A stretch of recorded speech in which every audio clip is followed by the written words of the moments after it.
Մենք ուրեմն գտնվում ենք միջին լայնություններում, այսինքն ոչ հասարակածային գոտում, ոչ բևեռային գոտում, դրանց մեջտեղ է։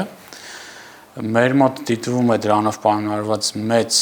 բազմազանություն եղանակակլիմայական պայմանների։ Ես ձեզ կարող եմ ասել, որ Հայաստանում կա մոտ 10 տարբեր տեսակի կլիմայական գոտիներ։ Հիմնականում դրանք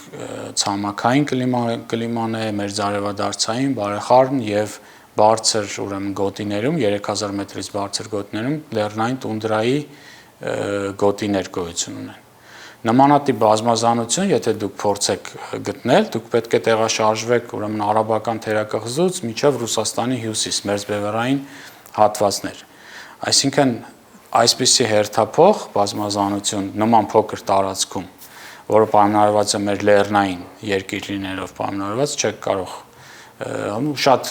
քիչ վայրերում կարող եք ականատես լինել, եթե ասենք ուղղակի ավտոմեքենայով վարեք եւ նման ճանապարհին նման հսկայական եւ բնության եւ կլիմայական պայմանների փոփոխություն մեկ օրում ականատես լինեք այդ ամբողջին։